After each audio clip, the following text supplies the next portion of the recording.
Hey guys, DJ Dr. Doodles here, coming at you today to say Happy Halloween! And of course, bring you a new art video. Today, I'm going to be painting and assembling a birdhouse. That's right, the awesome folks over at Lowe's were kind enough to hook me up with one of their birdhouse kits. I think it's meant for kids, but they gave one to me, a grown-ass adult, to do with as I please. And what I've decided to do today is to turn this into a haunted birdhouse. Ooh. Or at least a creepy, abandoned-looking birdhouse, if anything. So we're gonna go ahead and get this kit unboxed and laid out to see what we're working with. Here's some directions that I'm just gonna throw out and ignore. All right, it seems simple enough. Very nice. Let's get to work. The first thing I'm gonna do is to give the wood pieces in the kit a light sanding. Gotta smooth this baby out a bit. Now, sanding the wood is gonna smooth out any rough edges these pieces might have, as well as help the paint stick to the wood, I think. In addition to sanding, I'm going to go ahead and hit these pieces up with a coat of gesso. This will definitely help the paint to adhere to the wood surfaces. Okay, after the gesso is dried, I'm going to get started on laying down my base coat. Now, originally, I wanted to spray paint my birdhouse with like 2 shades of purple and do sort of this gradient thing up the sides. Unfortunately, I ran into some technical difficulties, as you can see in this reject of a clip. Basically, everything was going fine with the first can of spray paint, other than shattering the lid when I tried to pop it off. The second lid came off just fine. Sadly, it revealed that someone had stolen the nozzle off the second can of paint. I thought, no worries, I'll just borrow the nozzle from the first can of spray paint. Yeah, that didn't work out so great. I ended up getting paint all over myself, and now I have 2 inoperable spray paint cans just sitting in my sink.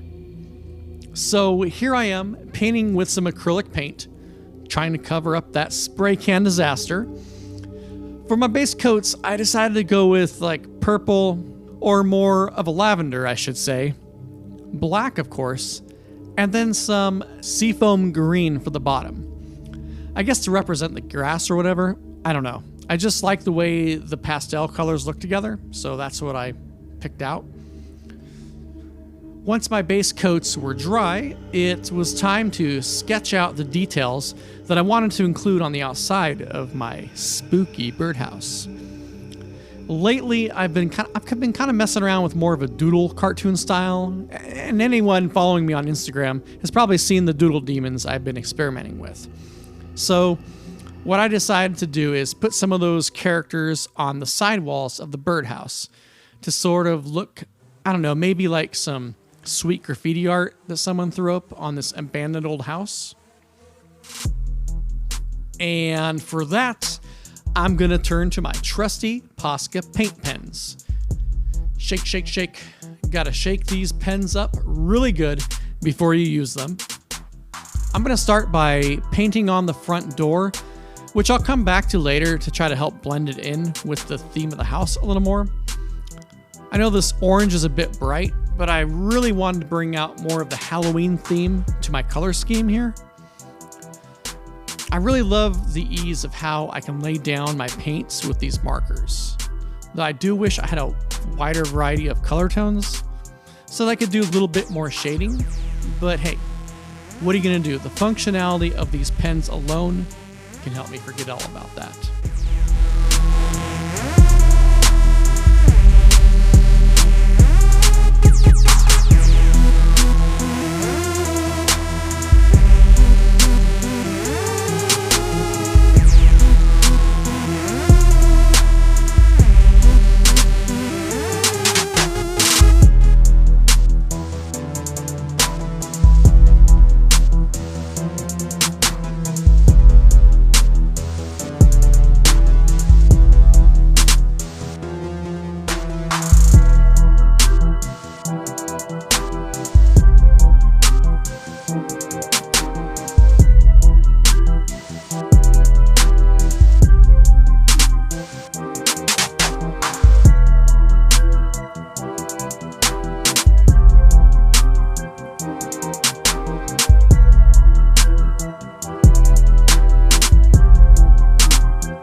Okay, once the outside designs are completely dry, I'm going to go ahead and actually assemble the birdhouse.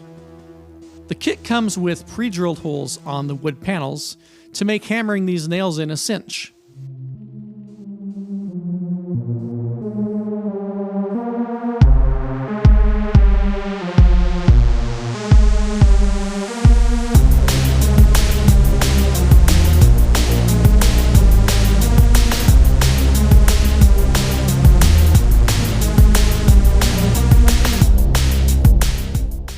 So that was easy enough, though I did make some marks in the paint with my hammer.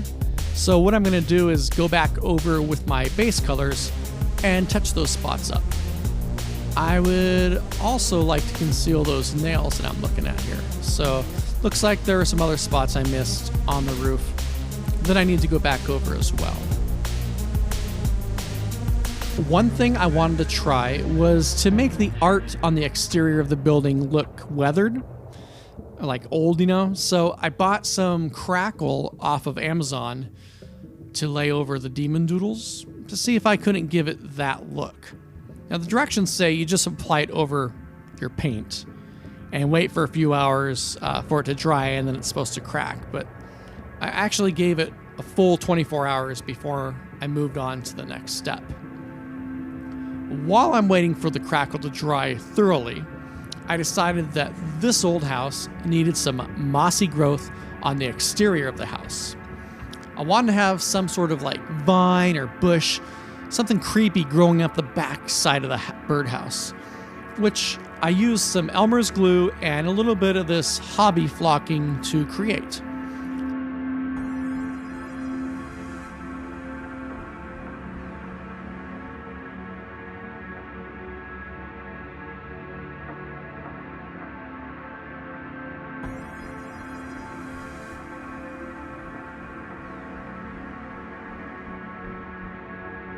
I also put some of that same flock on the front ledge of the birdhouse to give it that, you know, unkempt lawn look that, you know, that old haunted houses have, right? So the crackle didn't seem to really do much. A few tiny cracks I can see, but they really didn't show up until I went over the exterior of the birdhouse with some antiquing gel, which you're supposed to apply and then sort of wipe off. This helps with making the birdhouse look old and dingy. Actually, just really dirty. But I try to wipe as much as I can, but the brown gets into the cracks and stuff, just makes it look dirty. But wiping the gel off the art pieces did kind of help make the cracks stand out a bit more on the graffiti art. So that was a plus.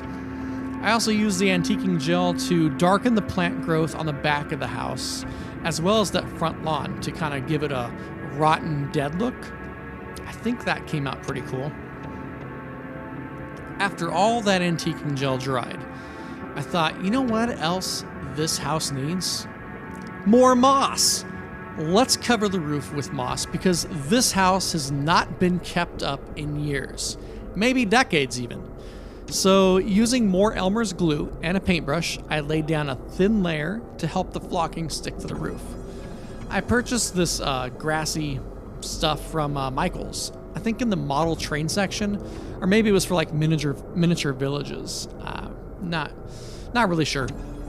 While working on this birdhouse, I looked for other artsy birdhouse videos to watch on YouTube and came across one that Mariah Elizabeth did on her channel.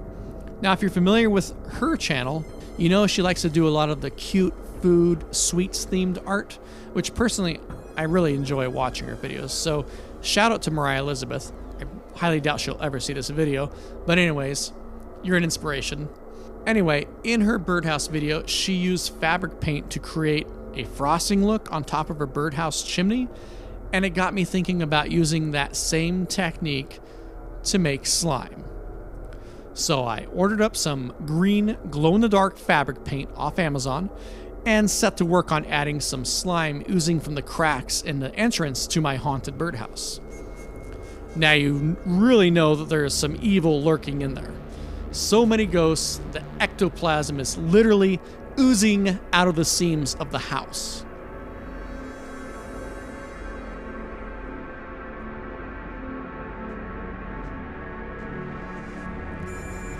you know what else this birdhouse could use? A boarded up front door. As I was working on this house, I was feeling like the front door, like the blending, the front door wasn't blending in the way I wanted it, like with the style I was kind of going for. So something just seemed off. But I figured, why not use some popsicle sticks to create like these little boards that I could like board up the front door with. So I took 2 popsicle sticks and I cut them into about 4 pieces and trimmed the edges, kind of made them rough, shaved off some sides to help give them that old splintery board look. I then coated each of those pieces with my antiquing gel, which is brown, so it kind of gave them like a nice little deep wood color. After giving these pieces some time to dry, it was time to glue them down over the front door.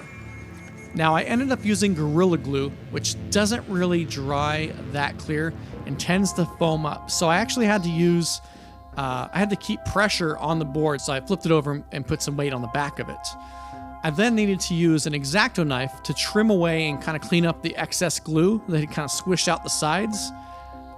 Afterwards, though, I hit the boards with more of my glow-in-the-dark ooze to kind of help not only cover up the Gorilla Glue, but it was something I kind of wanted oozing out over the boards anyways. So all in all, it just worked out.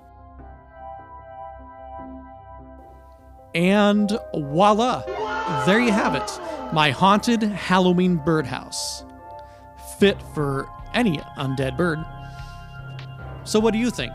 Did I earn my Lowe's Birdhouse merit badge or what? Comment down below to let me know what you think. Did I pull this off? Or was this a complete craft failure? Alright, who's ready for those final sexy reveal shots?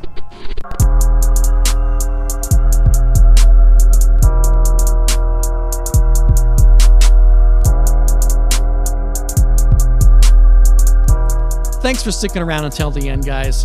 If you enjoyed this video, please let me know by liking and subscribing to this channel. We just hit our goal of 300 subscribers, so we'll be doing a small sticker giveaway. Our next sub goal is 500, where we'll be giving away like 40 Rocket and Groot holographic stickers at random to my subscribers. So subscribe and be sure to comment on my videos so you increase your chances of winning. All right. As always, and until next time, I've been DJ Dr. Doodles. Have a safe and happy Halloween.